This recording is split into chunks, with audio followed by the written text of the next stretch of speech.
Welcome to the Corporate Digital Marketing Podcast, where we examine the latest digital strategies, tactics, case studies, and technologies to help you drive your brand and your career to new heights. You'll hear from a range of marketers and industry experts to help you, the corporate marketer, to take advantage of your many digital opportunities. Here's your host, digital marketing expert, published author, and regular media presenter, Peter Applebaum. Hello and welcome to episode 8 of the Corporate Digital Marketing Podcast. I'm your host, Peter Applebaum, and we have, as we always do, we have a treat in store today. We're speaking to the head of digital and media for L'Oréal, and Christophe, who you'll meet in a little while, is a great communicator, but just as importantly, he has a lot to communicate about from a digital point of view. L'Oréal has shown a lot of commitment and foresight when it comes to incorporating digital marketing into the way they do their business, deal with their trade partners, and most importantly, engage with their customers or their end consumers. So I think you'll get a huge amount out of this. It was one of the longest interviews, in fact, the longest interview we've ever recorded on the podcast, but I think you won't be bored for a single second. I would like to welcome Christophe Emery from L'Oréal, who's the head of digital and media for Australia and New Zealand, and he has kindly joined us. So welcome, Christophe. Thank you. We appreciate this opportunity to be with you today. Fantastic. And we also are joined by the TKS Director of Digital Strategy, Susan Werkner, who is particularly interested in being involved in this podcast, given that she is a fan of L'Oréal products. Welcome, Susan. Thank you very much. Very happy to be here and be excited to chat to Christophe, actually. Indeed. Okay, so Christophe, if we could just briefly, what's your background? We can obviously look at what you've done from on the LinkedIn, and we'll have that on our show notes. But just briefly, what's your background leading up to your position now? So around 16 years ago, I started at Lancome, which is part of the L'Oréal group in Paris, as an intern. And I discovered the world of beauty and the industry in general. I really loved it, but I also wanted to travel and discover the world. So combining that with my personal ambition and professional goals, I ended up in Australia working in marketing and focusing mainly on digital marketing for Renault, the car manufacturer. A few years later, I moved agency side to become a specialist and expert in digital media buying for Zenith Optimedia, which is part of the Publicis group. And then I was basically called back to focus on beauty at L'Oréal when they created this role to accelerate their digital transformation around 4.5 years ago. And since then, I've been privileged to basically drive the change internally for the business, accelerate our digital goals, and make sure that we transform the business to meet the new consumer requirements in today's world, which is about meeting their beauty needs, but at the same time, engaging with them in the communication channel that they embrace, which are primarily the new digital channels. Okay, and that's actually one of the questions we're going to be asking you later in the podcast, and that is there across-the-board support within L'Oréal for digital initiatives? But we can wait. We can wait to hear the answer to that. So I'm going to ask a very general, broad question, but I think it is relevant to framing our conversation. And what are the challenges and opportunities in the beauty industry overall, not just from a digital point of view? So overall for the industry, the main challenge is how to universalize beauty. And I will explain a bit more that concept. L'Oréal is the global leader in beauty because we have product and brands covering absolutely all the different segments of the market. And our goal is really to try to understand what beauty means for each of our consumers, and then deliver the right products and services for them to achieve their beauty needs. That's what we mean by universalization of beauty, as opposed to standardization of beauty. So really trying to understand individual specific needs, empowering our offering via technology and new product innovation to enhance those specific needs, but really try to empower each consumer to achieve their own beauty. So that's what we call the universalization of beauty. And we simplify that concept under our signature of L'Oréal Beauty for All. So trying to help consumers to define what beauty means for them and then delivering the right product and services for them. The challenge in this ambition is that once you define beauty for each single individual, that you manufacture and distribute and market the relevant products for those individual consumers, you end up with a massive diversity and complexity in our offering. So today in Australia and New Zealand, we have more than 4,500 different products. So you can imagine that when you walk into Priceline or Chemist Warehouse or the department stores like Myer, David Jones, or the selective channels like Mecca or Sephora, you are faced with a huge diversity of products. So if you truly want to deliver beauty for all, the goal is not just to deliver the products, but also educate consumers on how to use the products and provide them with new services and tools to achieve their own beauty and complement the product offering via tools that helps to understand how to use them and which one are really the right one for each consumers. Well, I think you picked the right industry because obviously, Christophe, over the last 10 years, the beauty and cosmetics industry has actually grown while many have contracted. So according to the Huffington Post, they said this was due to the internet. So I just want to get your thoughts on this and what is the impact have you found on activities in terms of the beauty industry and why it has grown? So I would say that the key driver for the beauty industry, and not in the past 10 years, but almost forever, is education. And driving beauty education at mass is the best way to drive a good understanding of the products. And if consumers understand the product, the potential benefit for themselves, it will indirectly drive more purchase and more recurrent purchase of those products. It's also a way to drive awareness about new trends. So what internet has changed over the past 10 years or a bit more is first giving us an opportunity to have a more tailored education process for beauty. So we launched new YouTube channels to educate consumers on hair trends, how to achieve new looks. We've done the same for makeup. We have a huge amount of content to educate on skincare that is available online, either on our brand website, through mobile applications, as we know that consumers are now more than 50% of the internet consumption is on mobile. So we've created platforms that are available on those devices, all the YouTube channels, all the Facebook brand accounts, all the Instagram global brand accounts. All of that is a fantastic way to not only massify beauty education, but also to leverage data to personalize that education message. That will be, to me, the key benefit of internet. And then the second aspect is that the social media revolution and the culture of the selfie has totally changed how consumers behave and socialize amongst themselves. And when you are in the context of, there's a certain emphasis on marketing ourselves in the social media environment, any means to improve how you look and improve your branding in a way, your own personal branding in the social media environment will play in favor of supporting the use of makeup, looking better via skincare or hair care and hairstyle.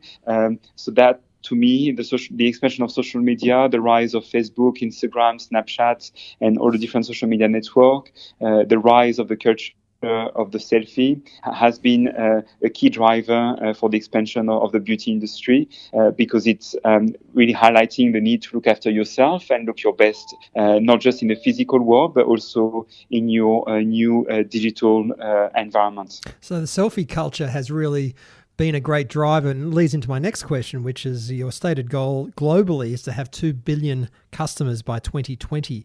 Well, firstly, are you on track to achieve that objective? It's only, 3.5 years away? So that's probably a question for our global CEO. So I might not necessarily fully answer the question, but I will basically say that we've made significant progress, in particular in the emerging markets, where you have large volumes of consumers. We had big expansion in India and in China in particular.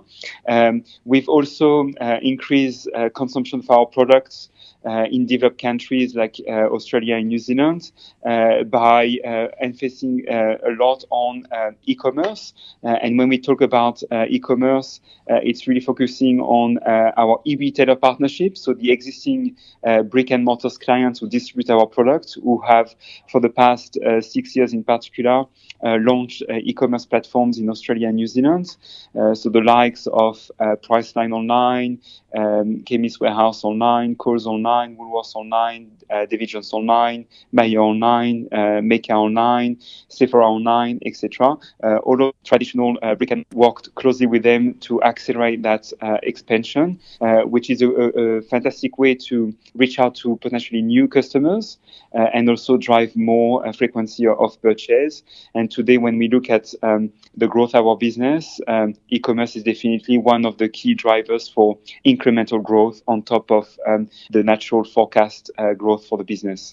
It's actually, e-commerce is very much front and center, particularly with Amazon's launch later this year in Australia. A lot of organizations are saying, we want to sell our products online. But that obviously, you have identified, I guess, the consumer experience going via your established bricks and mortar trade partners who have their own online stores. And obviously we're going to get to your app a little bit later, which has the ability to buy. Is your strategy to always go through your third-party trade partners from an e-commerce perspective, or to do it yourselves? Yeah, it is our main priority. We've developed our own e-boutiques for certain brands. We launched Lancome.com.au roughly 3-4 years ago. It was followed by Kiehl's.com.au, then Clarisonic.com.au, and just a couple of weeks ago we launched Giorgio Armani Beauty, and that will be followed by a few other luxury brands. But the big bulk of our e-commerce focus is really on our existing e-retailers, clients we've been working with for many years. And for the past 5 years, we've also expanded our partnerships with what we call the pure players, such as Adore Beauty, which is probably our longest standing partner in this region, but also RY and a few other pure players. And they've achieved fantastic growth over the past few years on the back of really nailing the consumer experience, providing sophisticated marketplaces for consumers to shop in beauty, and that position themselves quite strongly with the arrival of Amazon, as you mentioned. What I love about what you've just been outlining, Christophe, is that you're doing exactly what a lot of corporates or established organizations and L'Oréal and your brands have been around for many decades, is that looking at digital and the internet as a huge opportunity to expand your businesses, get new customers, get closer to your customers using those variety of channels, be it e-commerce through to social media, mobile, et cetera, et cetera. And I think that is where I hope that one of the benefits of this podcast is that organizations can see, wow, this is a huge opportunity as opposed to a possible threat to the way we do business, which is exciting. Yeah. Definitely.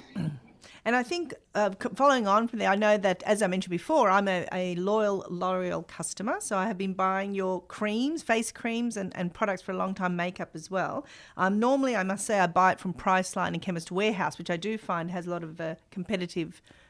of price competition. Where do you find, I know that there's also Sephora and Mecca. First of all, is L'Oréal available through Sephora, Mecca and those cosmetics as well at the moment, or not?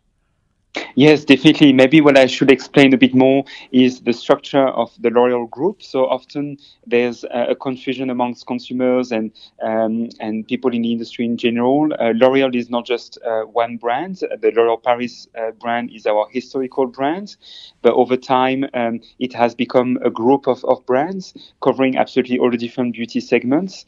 L'Oréal Paris is still our biggest brand and is available in the the mass distribution, such as Coles, Woolworths, Priceline, Chemist Warehouse, the pharmacy network, etc., as you mentioned. But when it comes to the selective distribution channels like Sephora and Mecca, we have a portfolio of 15 brands that are part of what we call the luxury division, which is the second largest division in our business in Australia. Then we have a portfolio of brands for hair salons, part of the professional product division. And finally, we have a pool of brands for pharmacies only, called the active cosmetic division. So those brands have active ingredients in their formulas, hence the terminology of active cosmetic. And so with those, so you obviously have a huge number of distribution partners, and you're looking to do your own sales, obviously, online. Where do you actually find the most, you generate the most revenue across all your lines? Or do they differ? I would say that it differs, and you will not necessarily look at it as competing each other, but more as complementing each other. And at the core of all of it is the consumer. And we need to really look at our distribution channel as different levels of services, and consumers are always at the center to decide basically which channel they prefer, and each retailer are developing a certain experience that will please the consumers in different ways. So our main focus is really to work and tailor the experience with each single retail partner, but at the end of the day, really deliver what the consumer wants. So when they want to shop directly from the brands, we are slowly offering that for certain brands, but most of the experience remain in partnership with distributors who have the expertise and the historical knowledge to achieve that.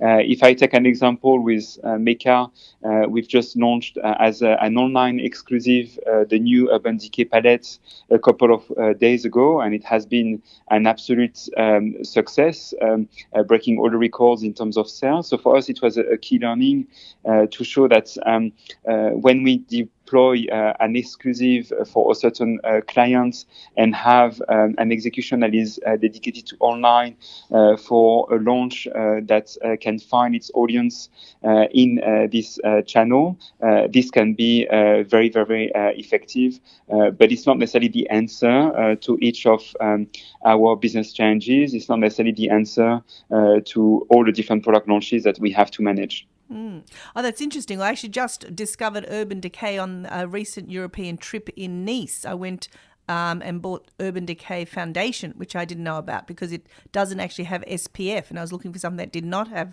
SPF, but I didn't realize it was part of L'Oréal, actually.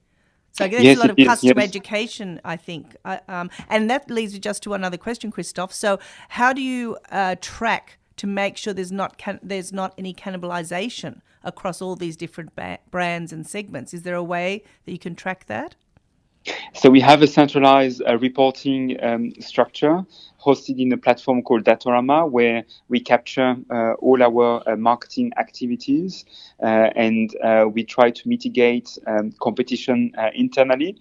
At the same time, there's also a reasonably healthy level of competition internally, where the brands will be sometimes communicating with the same consumer, but that's also to maintain the need from a consumer perspective to have offering coming from different brands, and each brand have their own brand territory for the customer experience, but also in terms of product offering.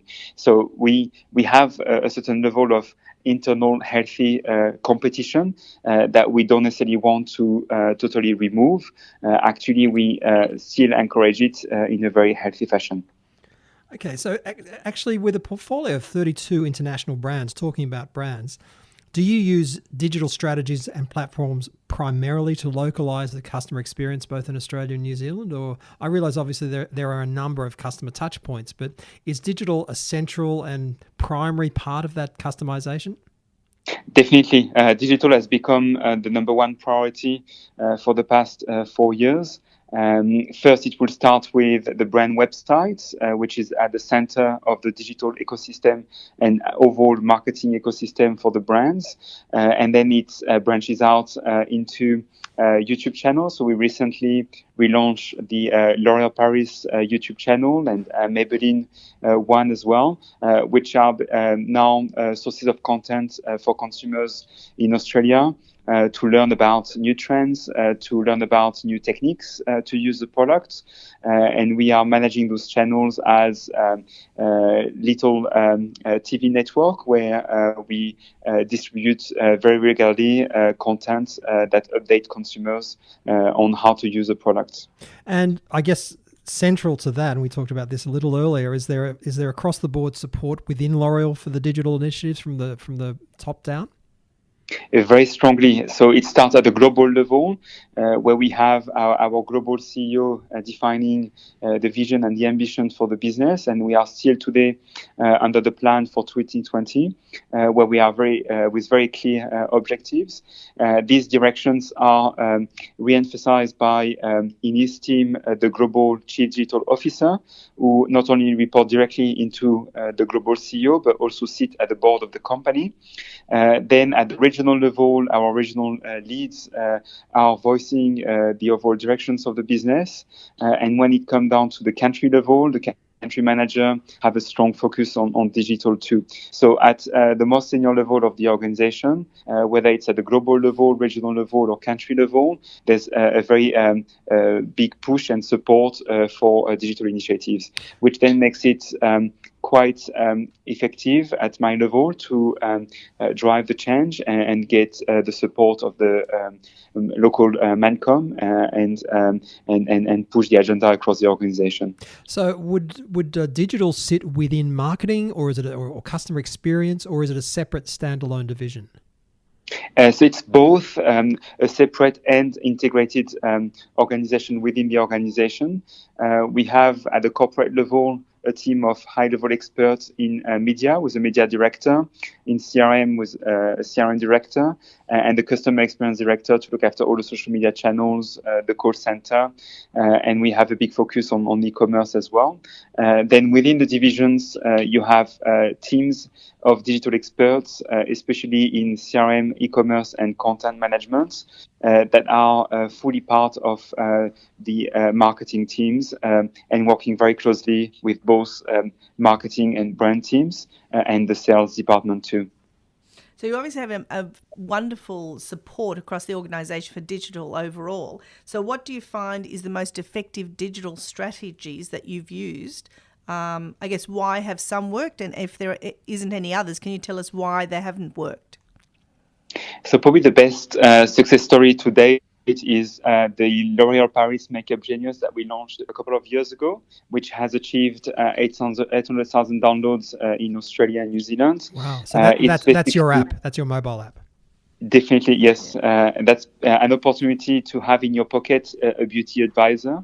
The idea of this application was to make available a form of service to everyone, available on your mobile, the opportunity to get advice on what are the new makeup trends, get an understanding of is that trend suited to me, so offering a virtual trial within the application, and then offering how-to videos to achieve those specific looks, and ultimately closing the loop with purchase, as we have a click to buy going out to Priceline, and you can buy either the individual product or the whole look at once. If you are in the store environment, you also have the option to scan the code bar of the products to immediately virtually try on those products. So the app is leveraging augmented reality. And the way it works is that when you are facing your screen, the app will identify 64 different points on your face.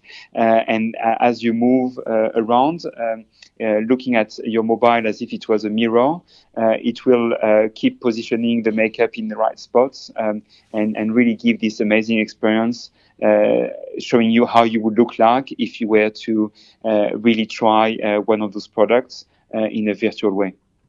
I think, look, I tried it the other day. I thought it was fantastic. I was playing with it myself, and I think it's an amazing app, actually, and So quite fun. you like the cat's eye look. I did like the cat's eye look. I thought that was very, And very what good. colour lipstick suited you, Susan? Oh, I think the purple. Of course. No, it's fantastic. I can see why you had, literally hundreds of thousands of downloads for it. So how do you think the app is going to change the way you do business? And have your retail partners been supportive of the app? How do you feel that they see the app helping their sales?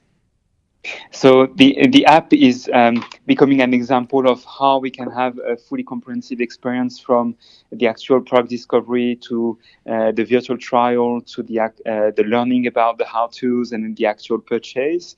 It's been very well received by both consumers and our clients, so the retailers, and in particular by Priceline, who saw an opportunity to, for their own customers, create a better experience by linking the experience in store to the actual purchase within the app.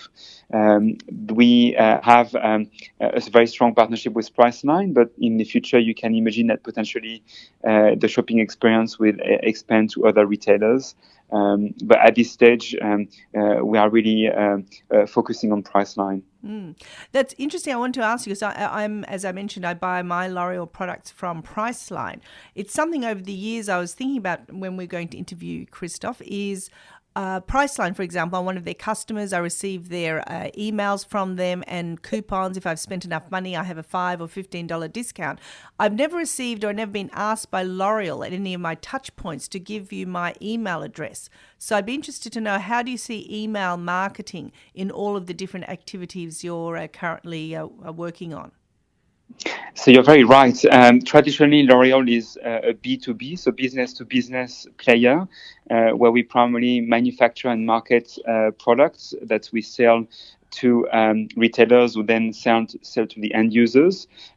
We are trying to build a closer relationship with end users, which is not necessarily what we've done historically speaking. So this is fairly new territory for us. But the opportunity there is by having a more direct relationship with consumers to have a better understanding of what are their needs and better communicate with them on beauty education in particular.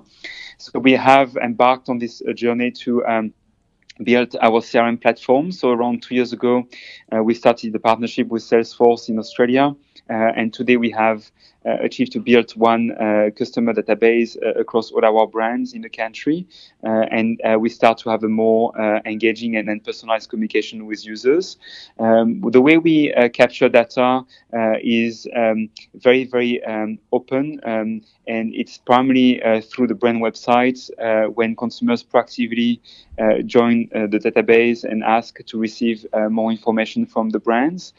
So there's barely form of incentivization. It's primarily based on consumers who proactively want to be informed, which creates a very loyal and truthfully connected consumer base for our CRM program. And today we have close to 1 million consumers in this market who are part of our databases across the different brands. So that's already a significant number of consumers to engage with on a regular basis. So you have 1 million opted-in email addresses for customers in Australia? Correct. Yes. That is awesome. And just one more thing, you've been able to segment who those customers are and what they purchase and what their interests are, or is it just email addresses, names, and postcodes? So the goal is really to deliver a personalized communication over time. So we are over time segmenting the different databases. As you can imagine, it's a journey that you have to take, and the customer journey. We are exactly, and we are on. Progressing well, but there's still lots of work to do in that space. It's a graph. 1 million opted-in emails is a pretty damn good foundation, I must say, I would think so. So I guess from my point of view, someone who hasn't visited L'Oréal's website and hasn't signed up, but I obviously buy the product a lot, would you be looking at maybe on-pack promotions to entice customers like myself? I'm sure there's not just myself, many others who may not have visited the sites, but still buy your product. So would you look to capture my email through product pack promotions, for example?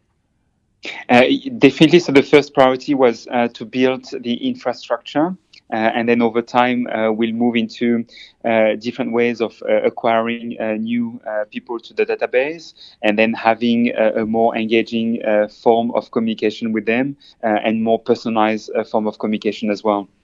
Okay, and in our very first podcast, we spoke to Tony Karras, who's the marketing director of Weight Watchers. And Weight Watchers, like L'Oréal, has been around for several decades and built their business on face-to-face engagement with people who are interested in losing weight. Your business has obviously had that face-to-face interaction with beauty consultants, primarily in department stores and other shops like that, stores like that.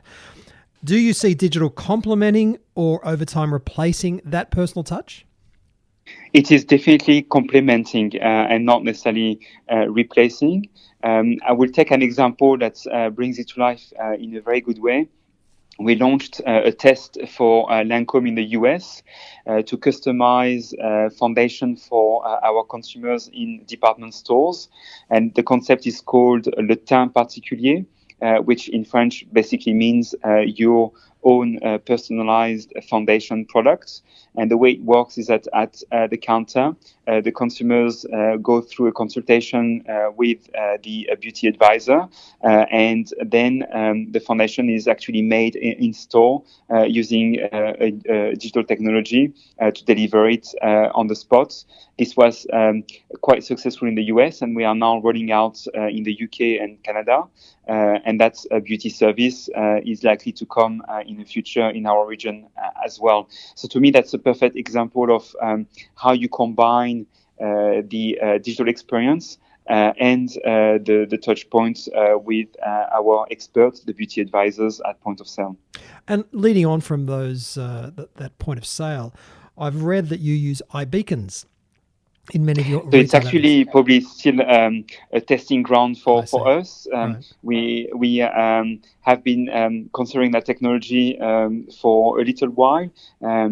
The opportunity will materialize itself when we find the right context with the right retailers to make it happen. Okay. Well, I do know Westfield and Centre Group, and Westfield, both of them actually, but certainly Centre Group that has the Australia-New Zealand retail centres. I believe they have implemented iBeacon technology in their centres already. So that could be a good opportunity to partner and test. Yes, I think so. Definitely. I think so. So with the fact you have 4,500 brands to focus on, how do you actually decide which one to focus your marketing efforts on? Is it by sales or market share or some other measure? So for the 4,500 different products that we focus on to really prioritize, we look at the consumer first. It's really about what consumers are looking for. This will be what determine the prioritization. And we have big intelligence unit around what are the beauty trends, and our consumer insight departments will gather insights from traditional research, but also we have a big focus on social listening, on trends rising out of search. So we work very closely with Google and Facebook to capture those trends. Then it's looking at our competition to define what will be the priorities, because the competition can drive a certain direction for the market as well. Innovation from laboratories can drive the prioritization of the product planning. Retailers can also definitely influence the prioritization of the product planning, depending on what they want to achieve for their consumers in terms of consumer experience or complementarity with the rest of their retail portfolio. We have a department called the category management team that works very closely with the retailers to define those strategies.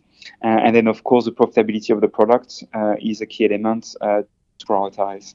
And I know this is going to be quite a big question, but what does success look like from a digital point of view for L'Oréal? How are your efforts measured, and how are you, I guess, how is that success focused on from within the organization?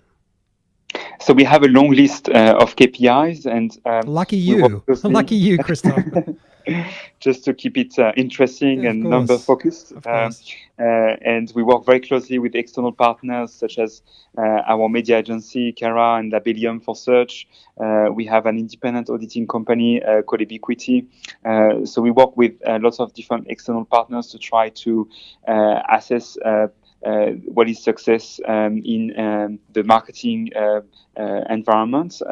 Ultimately, all goes back to how many sales we drive, but also an even bigger ambition is to build love brands, and that's our ultimate ambition, to deliver beauty for all and to have love brands. So relationships with customers and customers who love engaging with our brands. How do we measure the love aspect?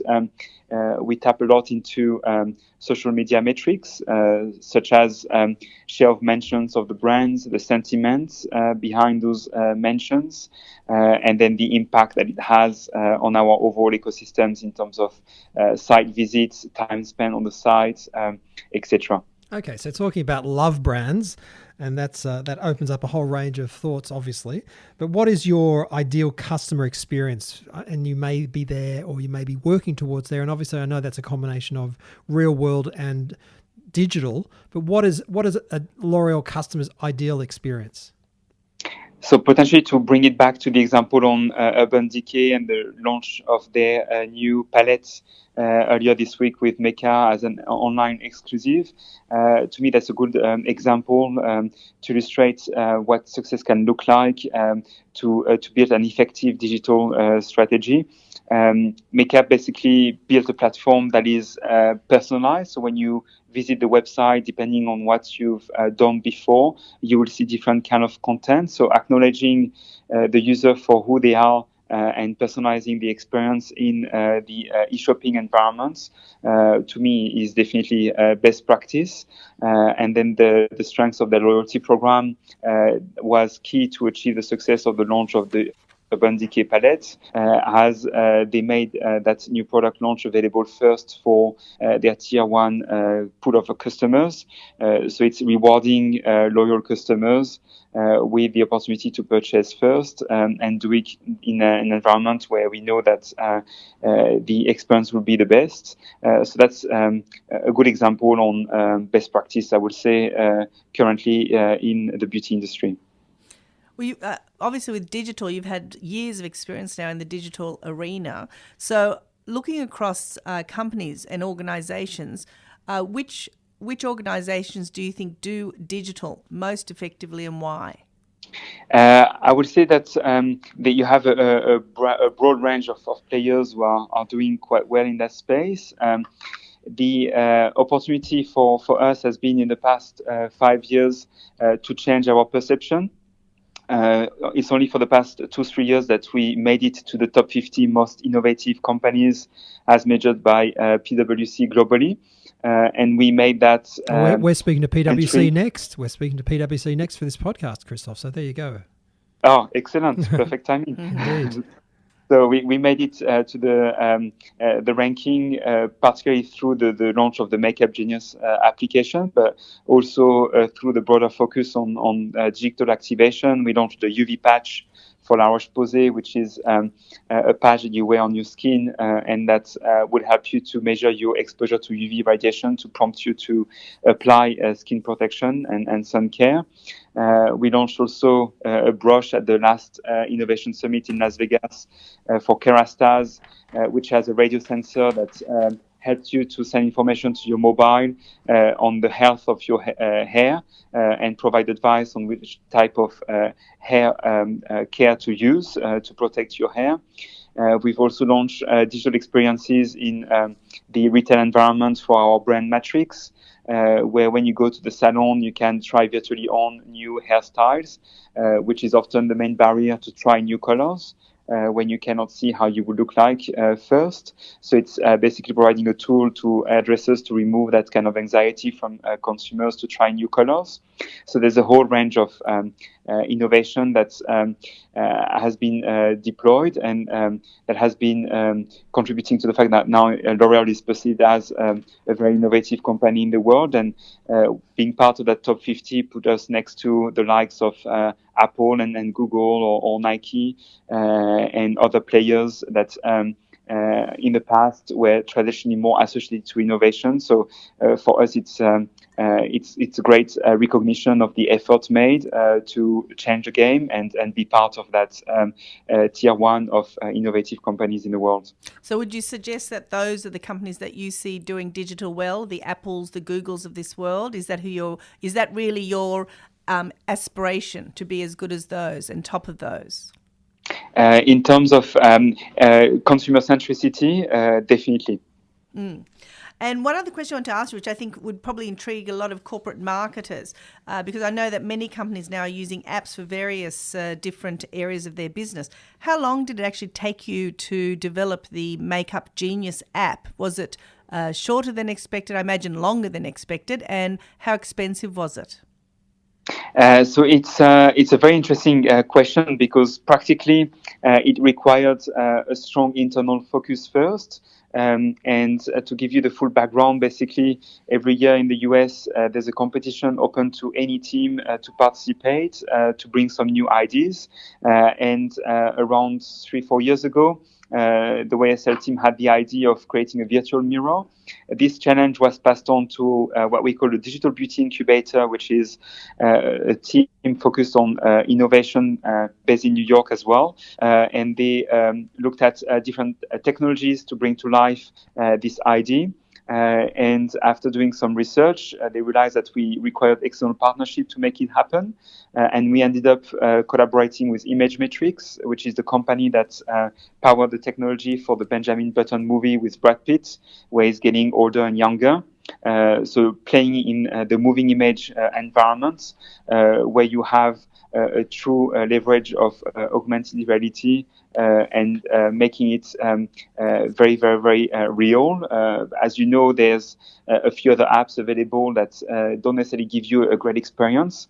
What is an amazing success with Makeup Genius is that you really feel that you are looking at yourself in front of a mirror and the makeup feels very real on you.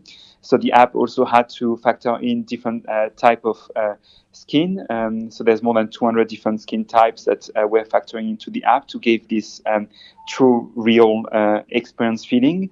But the key learning of that is that it took a bit of time, of course, to develop. But the key reason for success was the internal collaboration. Being humble about it as well and collaborating with external experts to bring it to life. So being capable of partnering and seeking for external expertise to make it happen. And then in terms of rollout, L'Oréal is very good as a product launch machine. And we've applied the same principles to roll out Makeup Genius, which was launched as a brand new product, part of the L'Oréal Paris portfolio. And this happened at the Cannes Film Festival, which is a key time of the year when we have all our brand ambassadors from around the world coming to Cannes and having them playing with the app around 2-3 years ago was a great platform to launch and then roll out in all the different countries. Well, you can't accuse L'Oréal of thinking small. That's for sure. I mean, and obviously anyone who hasn't tried the Makeup Genius should. I have as well. I'm not ashamed to admit it. And it is quite extraordinary. It's one of the most amazing commercial or brand-focused apps that I have ever seen in my life, which is incredible. But it's entertaining as well. That's right. That's what I love about it. I think engaging, it was both. entertaining, and look, I guess it helps that it is there's such an emotional connection with the brand and the product, but that some brands may not have that and definitely won't have that. But it's just incredible that you've had the initiative and the commitment to do that.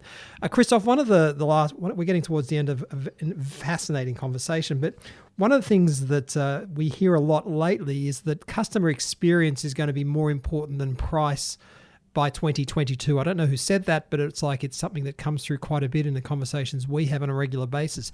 Have you found with all the many digital initiatives that L'Oréal has undertaken and is undertaking that price is becoming less important?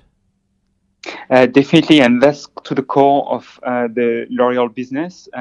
If you go back to the 70s when we had the launch of our brand signature for L'Oréal Paris, because I'm worth it, it's really going back to that concept that consumers will be ready to pay a slight premium when they have the best quality products. And when they can access a technology that makes a true change in their beauty results.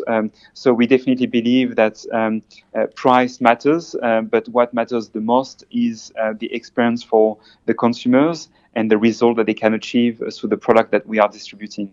Well, that's fantastic news for brand marketers who are always trying to justify the premium of why choose their branded product as opposed to cheaper alternatives. So, Christophe, where do you see that digital marketing will be in 5 years? I realize 5 years is a long time in the future, but a lot of organizations like L'Oréal have been around for many, many decades. So 5 years in that context is not long. So do you have any predictions? It goes very fast indeed. Our big focus, and I will say when we see the evolution of the technology media landscape, virtual reality and augmented reality will continue being a big focus for us. And when you think about what's going to change, it will be primarily driven in that space as the key publishers such as Google and Facebook start to roll out this technology at mass. So if you can start to communicate and have augmented reality experiences within those mass scale communication network, then you create a fantastic opportunity for consumer engagement and beauty education. Okay. And final question. We ask all of our guests this, and just for people who are listening to this, as you have succeeded so much in digital, as has your organization, what are the top 3 tips you would give to other marketers who are also keen to succeed in digital? That's an interesting question to answer. I would say that passion is the number one driver to be always focused on what are the new trends, how consumers are evolving in the marketplace, how can we better connect with them and provide more engaging experiences has always been my number one focus. And the second part is reinvention. Always reinvent how we think and follow the trends. And the third element is simplicity.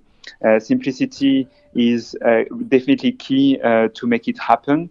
Often the danger in digital marketing landscape is that we have a language that is too complicated to be understood, not just by consumers or customers like retailers, but also internally when we need to drive the agenda with a broader team of stakeholders. So simplifying our message and our ambition, making it very concrete for the business is absolutely key to achieve the end goal. So in summary, passion, reinvention, and simplicity. Well, would you use those 3 words for yourself as well, Christophe, in terms of your career highlights, I guess, and success? Yes, to some extent. I've been lucky enough to follow my passion for discovering the world and leaving my home country and settling in Australia and becoming Australian and being very proud of that. So there's an element of passion and reinvention into that. And I feel that I've achieved a lifestyle here that maybe links back to simplicity in terms of being very happy in the environment that I live in and having reinventing my life, but in a way that is really true to my personality. And that's what I feel is the simplicity of the situation. Well, Christophe, you've achieved a record. This is the longest interview we've ever recorded on the Corporate Digital Marketing Podcast, I guess. And we could probably talk for another, we've talked for 46 and a half minutes. We could probably talk for another 2 hours. There's so much to talk about. It's also been the most fascinating. Thank you so much for the opportunity. So, Christophe, Emery, thank you very much for joining us on the podcast. And there are many, many lessons that anyone who listens to this will take away from it. And look, there are many things that L'Oréal is doing that you have done personally from a corporate point of view that people can learn from. So I thank you for what you've given us. My pleasure. Thanks to you. Thank you, Christophe. Thank you, Christophe. Draw a breath, ladies and gentlemen. That was quite an incredible discussion with Christoph. As we said at the top of the podcast, there's a hell of a lot to talk about when it comes to L'Oréal. There are many organizations of the same size, if not bigger, that have not done anything as much as L'Oréal has done. You could argue that being in the beauty industry, there is a much greater emotional engagement with their brands than with others, and you would be right to a degree. But as we've heard, it also comes down to will. And I would like to thank Susan Werkner, our wonderful Director of Digital Strategy, who is very much an important part of this because she knows things about the beauty industry that I will never know. So what are your thoughts? What are your thoughts, Susan? Well, I thought Christoph was fantastic. I mean, he's certainly in the right position, in the right job, in the right company. His passion, I think, was very obvious throughout the interview. But really, what I thought was fascinating was they're an incredibly large organisation. Yep. And yet from what we've learned from the chat with Christoph, that they do have different brands and different divisions, and those brands will have a healthy, as he mentioned it, healthy competition between them to try and increase their share of sales and customers. So I guess one can think about the fact that the culture within L'Oréal must be quite entrepreneurial to allow them to have so many digital activities, so many different digital products, I should say, and brands that compete with each other, and yet they're still able to maintain the excitement and continually launch new brands for different channels. I think that's what was also very interesting, that they really have a multi-channel, multi-brand focus for such a large organisation in the beauty industry. And digital is at the heart of everything they do now, not just because it's a channel, it's because of what digital can bring to the organization. And I think that's critical to anyone's thinking when it comes to planning what they're doing. It's not just, as we often have said on this podcast, it's not just about doing an app. It's not just about doing an email or a website. It really is incorporating into your toolkit, your competitive toolkit as to how you're going to better engage with your customers and consumers, trade partners, et cetera, and really get to help and really focus on how are these channels, strategies, and platforms going to help me to achieve my sales, marketing, and commercial objectives. No, I loved it. I loved the fact that he has really shown that organizations can see digital as an opportunity. It is a huge opportunity, and they're certainly embracing it, whereas a lot of companies, even now, a lot of industries still see it as a threat rather than an opportunity, and I think that's a shame. I think it shows that companies do need to embrace the internet and understand that they have to actually wade out into that water, social media included. I think a lot of companies still are shy of social media. I love the fact that Christoph said they monitor their social media so closely, dovetail that with website traffic so they can see what consumers are doing, where are they coming from, how are brands being affected by the digital strategies that they're using. One of the key advantages that I took from Christoph's discussion is that digital is helping price to become less of an issue. What a huge opportunity and advantage that would be for any branded marketer. So I think that in and of itself, what do they say? If you can take just one good idea from a book, a podcast, a conference, it's worth the time that you've invested. I think that in and of itself is a wonderful way of looking at things. And so rather than saying, oh, they've got this and they've got all this access because in the beauty industry it's got this, it's much more emotionally engaging. That is true depending on what you're marketing. But if you can look at it as a way to take price not out of the equation, but certainly make it less important and much more important because you have engaged your customers more effectively, you've done a good job as a marketer. So, Susan, thank you. You're welcome, Peter. Thank you. That was a fascinating discussion. I was very pleased to be part of it. Thank you. And you brought the feminine touch, but also the critically important touch in this particular case because we're talking about the beauty industry, if I can say that.